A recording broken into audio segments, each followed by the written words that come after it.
שלום לכם. כשאבי מורי שימש רב של חברה גדולה, הוא היה גם הכתובת לכל מי שהייתה לו שאלה ביהדות, וגם לכל טענה שעלתה בתקשורת נגד החרדים. באחד הבקרים פגש אותו במדרגות המנכ"ל של החברה, והוא שאל את אבא אם הוא ראה אתמול בערב את התוכנית על החרדים בטלוויזיה. כשאבא אמר לו שאין לנו טלוויזיה בבית, הוא הסתכל על אבא במבט מלא רחמים. חבל הרב, באמת חבל שאין לכם טלוויזיה בבית. הייתה אתמול תוכנית על החסד בחברה החרדית, זה היה יכול מאוד לעזור לך. חבל שבמקום להשתמש בקדמה, אתם מסתתרים ממנה. אז מתוך נימוס, אבא ביקש ממנו לספר מה היה אתמול בערב בטלוויזיה, והמנכ"ל סיפר בשמחה. אחרי 5 דקות הוא סיים, ואבא אמר לו שזה באמת מעניין, והם נפרדו. כשהמנכ"ל הסתובב לכיוון הלשכה שלו, אבא קרא לו. תגיד, הוא שאל אותו, כמה זמן צפית אתמול בערב בתוכנית המעניינת הזאת? בערך שעה, ענה לו המנכ"ל. למה אתה שואל? ואז אבא צחק. כי עכשיו גם אתה מבין למה אין לנו טלוויזיה, וכשהמנכ"ל לא הבין, אז אבא הסביר לו. אתה הקדשת אתמול בערב לתוכנית הזאת שעה שלמה, ואני קיבלתי אותה ממך ב5 דקות.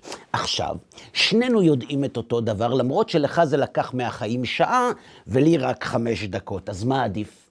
עם טלוויזיה או בלי? למה אני מספר לכם את זה? כי זה קרה גם לי. לא בדיוק, אבל בערך.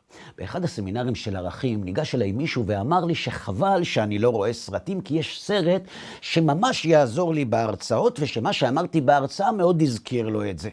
יש סרט, ככה הוא סיפר לי, על ילד חלש שהחברים שלו מציקים לו, והוא הולך ללמוד אומנויות לחימה כדי שהוא יוכל להתגונן מפניהם. הבעיה היא שהמורה, במקום ללמד אותו להילחם, הוא מעסיק אותו בכל מיני מטלות אצלו בבית, כמו לנקות את הרצפה, להבריק מכוניות, בקיצור, מנצל אותו עד העצם. וכשאתה רואה את זה, אמר לי האיש, אתה פשוט מתמלא זעם. איזה מין בן אדם רע זה המורה הזה. בא אליך ילד מסכן, רוצה ללמוד אומנויות לחימה כדי להתגונן מהחברים הרעים שלו, ואתה מנצל אותו?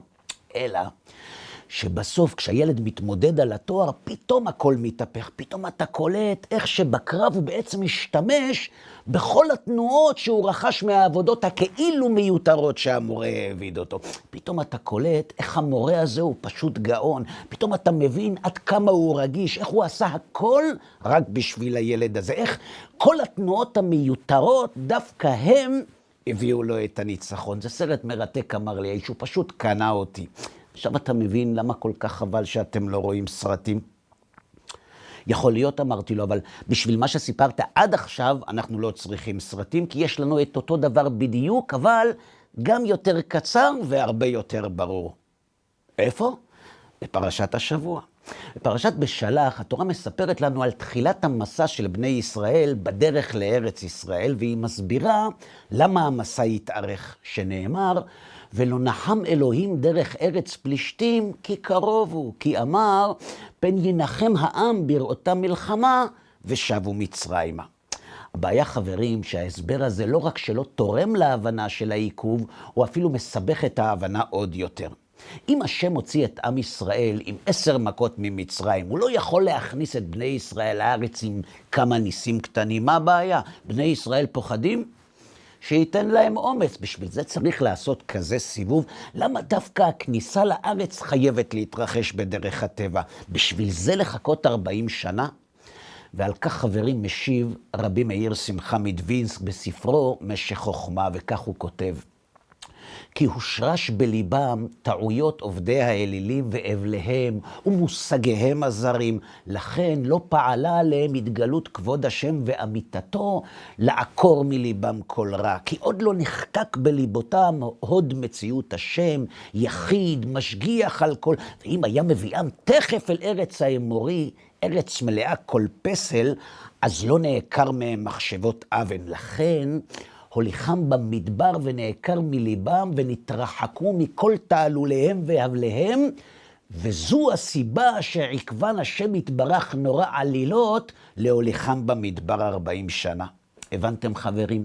רבי מאיר שמחה עליו השלום מסביר שהסיבה שהקדוש ברוך הוא העסיק את בני ישראל בעבודות בית במקום להכניס אותם מיד לארץ, לא קשורה לפחד של בני ישראל ממלחמה, אלא למשהו אחר. לפעמים, כך הוא אומר, הישועה מתעכבת. ולא בגלל שהמאמן לא רוצה לאמן את הילד, ולא כי לא מגיע לו, אלא בגלל שהאדם עדיין לא מוכן למפגש עם השפע, בגלל שהוא עוד לא מסוגל להשתמש בו נכון, ולכן אם הוא יזכה בו למרות שהוא לא מוכן, השפע הזה יזיק לו והוא יפסיד את הקרב. בפרשת השבוע, חברים, התורה מלמדת שכדי לנצח בקרב צריך להתכונן. וההכנה היא יכולה להתרחש בשתי דרכים, אחת ארוכה ואחת קצרה יותר. אחת בהתבוננות ובעבודה עצמית, והשנייה בדרך ההתנסות החווייתית. העבודה העצמית היא יותר קשה, כי היא דורשת מאיתנו לשנות את החשיבה, את האישיות שלנו. היא דורשת מאיתנו לבצע עבודות בית, להבריק מכוניות, וזה מתסכל. כי אנחנו לא מבינים איך זה קשור לשפע ולישועה שאנחנו כל כך מצפים להם, כי אנחנו לא מבינים איך המצוות מקרבות אותנו אל מה שאנחנו מבקשים. לכן, למרות שהיא יותר מתסכלת, אבל היא יותר קצרה, כי היא תלויה בנו. לעומת זאת, הדרך השנייה, היא לא דורשת מאיתנו עבודות בית, וגם לא לעשות מה שאנחנו חושבים שלא מקדם אותנו אל המטרות שלנו. בדרך הזאת, אנחנו רק מגיבים למציאות שההשגחה מכינה לנו. לכן, היא אולי יותר נוחה, כי היא מאפשרת לנו להיות עצלנים, אבל היא הרבה יותר ארוכה, כי כל עוד אנחנו לא מוכנים, הישועה פשוט תתעכב. בפרשת השבוע, חברים, התורה מספרת לנו שהקדוש ברוך הוא לא יכניס את בני ישראל מיד לארץ ישראל, בדיוק בגלל זה. כי אם הם ייכנסו לארץ בלי שהם שינו את ההשקפות האליליות שלהם, הם יפלו בדיוק לאותו בור שנפלו הכנענים. לכן לא נחם אלוהים דרך ארץ פלישתים. למה? כי קרוב הוא והם לא יספיקו לעבור את השינוי שנדרש. לכן, הקדוש ברוך הוא מעסיק את בני ישראל 40 שנה במסעות לא מובנים ומתסכלים, כדי שהם יגיעו לארץ, אז הם יוכלו לחיות בה ולנצח. בפרשת השבוע, חברים, התורה מלמדת שאם אנחנו נמצאים במדבר, זה רק כדי להכין אותנו לכניסה לארץ, כדי ללמד אותנו שאם הישועה מתעכבת, זה רק כדי להזכיר לנו שאנחנו צריכים להכין את עצמנו אל הישועה. עכשיו אמרתי לאיש, אתה מבין למה אנחנו לא רואים סרטים?